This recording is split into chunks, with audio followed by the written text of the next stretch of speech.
l'espace, je fais un petit tour d'horizon pour voir un peu où j'en suis actuellement. Donc j'ai quelques petits changements.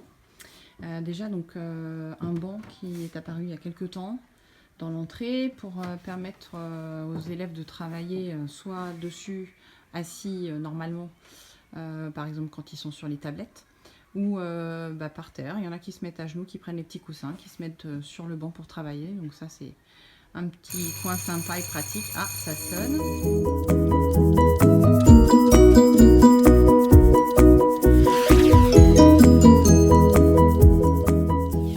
La visite, donc par ici, on arrive au coin bibliothèque qui du coup s'est un petit peu agrandi puisqu'il n'y a plus le banc qui allait juste devant. On a un banc là-bas avec des coussins qu'ils peuvent utiliser comme ils ont envie. Une petite table qui permet aussi de travailler en autonomie ou d'écouter une histoire plus tranquillement. Voilà la bibliothèque qui n'est pas complètement rangée comme vous pouvez le voir. C'est une bibliothèque d'enfants. Hein.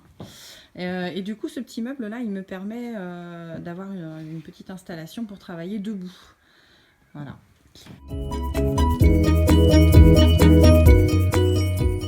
Ensuite, je continue à tourner. On a toujours les îlots, donc l'espace plus français, avec du matériel qui est rangé dans les deux meubles en dessous, des affichages plus dédiés aux français.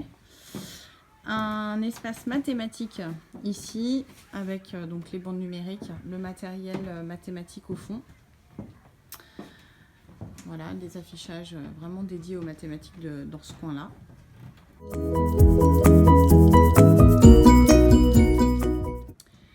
Et puis donc au fond là-bas, mon bureau, une petite table qui me permet de débarrasser quand même quand il y a des fichiers, des cahiers. Voilà, et puis j'ai même mon cahier journal. La petite table tout au fond qui me permet d'installer l'ordinateur. Et vous voyez que là-bas, il y a la petite mascotte de Classroom.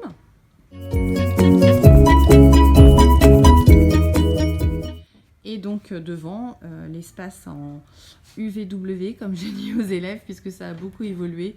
C'était en U au départ, ça s'est transformé en V pendant un temps. Et finalement, je suis revenue à une configuration un peu bizarroïde, avec deux tables sur les côtés, mais c'est quand même pratique.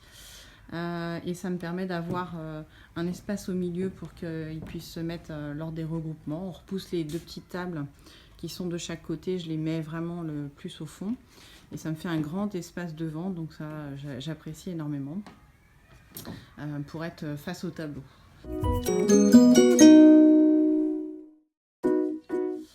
J'ai oublié de vous montrer, donc ici on a deux petits meubles qui me permettent aussi de faire travailler des élèves debout.